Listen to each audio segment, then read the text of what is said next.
Alright, I'm about to replace the transmission fluid in my Acura ILX. Went to Honda, got the ATF fluid type 2.0. Acura and Honda have the same transmission fluid, so if you get the Acura one, it doesn't matter.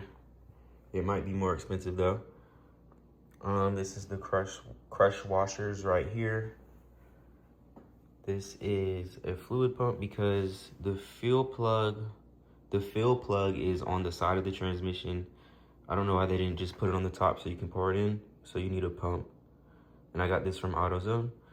And here are the part numbers. And yeah, let's get started. Okay, so I got the car jacked up. And once you get under it, to find the drain plug, there's a small cover right here. It was right here. I just took it off with a couple of screws. There's supposed to be a metal bracket in the middle, but I took that off because it was like scraping the ground. But once you take that cover off, you can see the drain plug right here. And I'm pretty sure you just take it off using a 3/8 inch ratchet.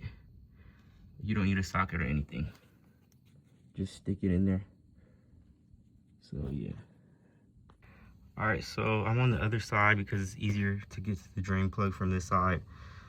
But as you can see, it's literally just like a 3/8 inch drive.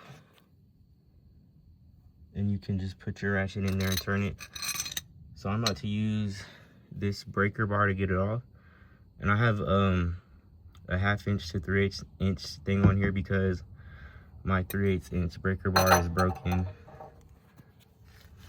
So yeah, I'm about to try to break this free. And then I'll show you guys the transmission fluid when it comes out. All right, so I was able to break it free. It was on there pretty tight. So I'm gonna go ahead and take this off and see what comes out. Still too tight to remove it by hand. So let me get the ratchet.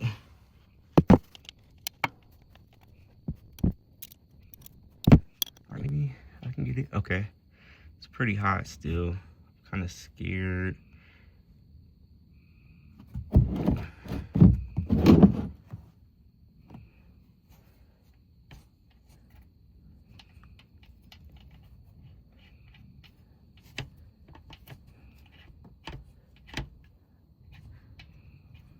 Oh shit.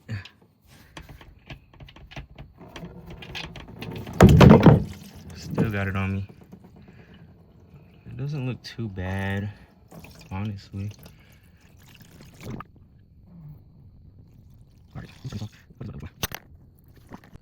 Alright, so now it's just dripping.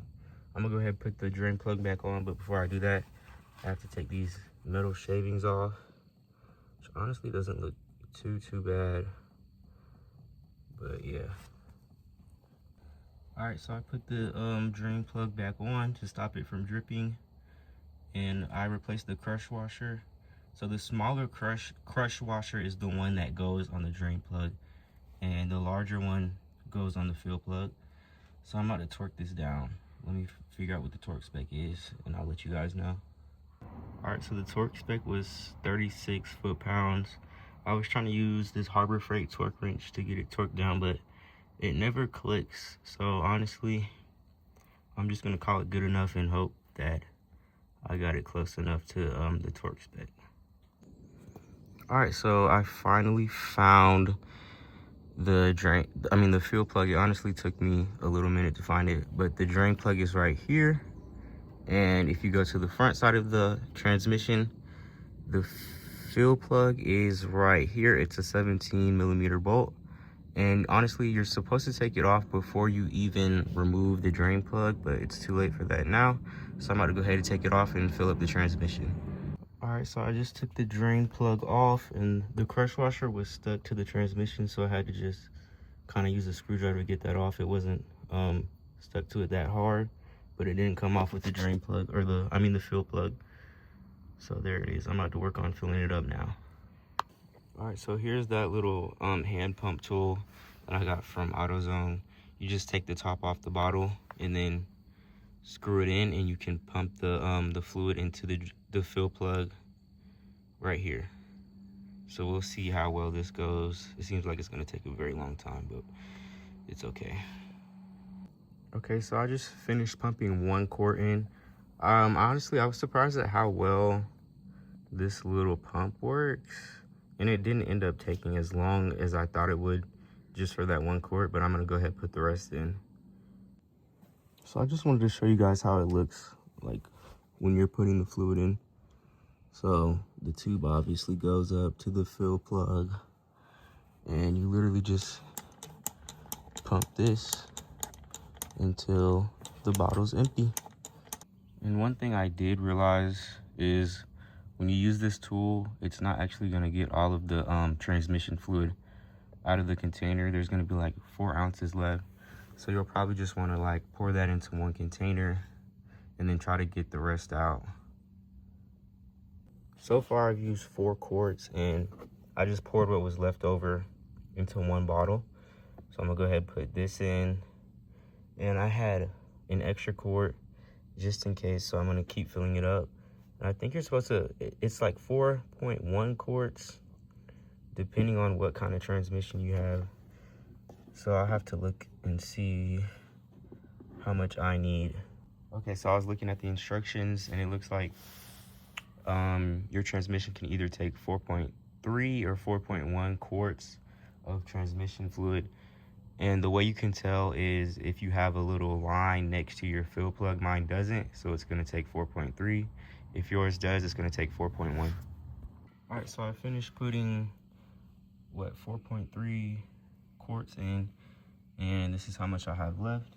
So the next step is to go ahead and put the fill plug back on, and then lower the car, cycle through the gears, and you have to raise it up again and remove the fill plug once again and check if fluid is dripping out. And if not, you have to add more. And if it's like pouring out, you have to wait till it's dripping, then put it back on, and then you're done. All right, so I got the car on the ground, and like I said, the process is literally just hold the car in every gear for 3 seconds.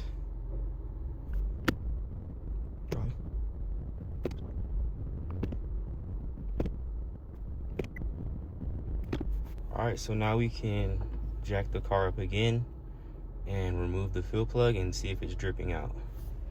Okay, so I got the car jacked up again, and I'm gonna check whether ATF is dripping from the fill plug when I take it off.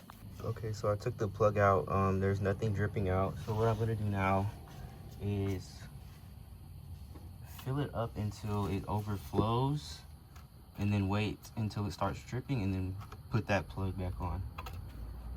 All right, so I just got done filling up the transmission, and honestly I had to put like the entire quart in. So I put like a total of 5 quarts in, and that's how much it took to get it to actually start overflowing. And then I waited until it started dripping, then put the fill plug back on. So I'm wondering, like, maybe the transmission fluid has been replaced before, and I wouldn't be surprised because the fluid was not that dark, and there was quite a bit of metal shavings. But the reason that I say that there's not that much is because my old car was an Acura CL, and when I did the transmission fluid on that car, because the transmission was actually going out, so I had to replace it, but there was a lot of metal shavings. So this car has relatively few, but the transmission was kind of jerky.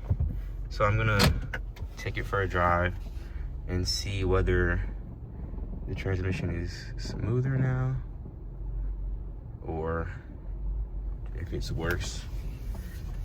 All right, so my first impressions,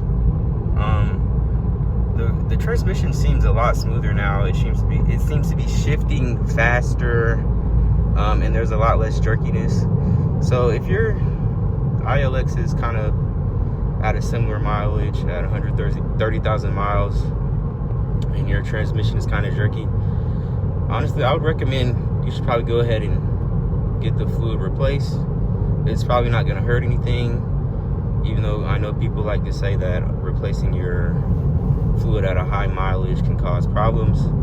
But really, the only way that's going to cause problems is if your transmission is, I would say, like failing to begin with.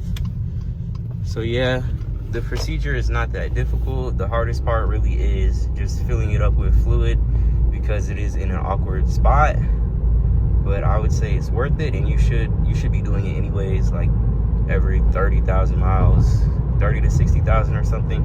That's what I read on the forum. I'm not sure of the exact numbers, but yeah, I guess that's the end of the video. Thank you for watching.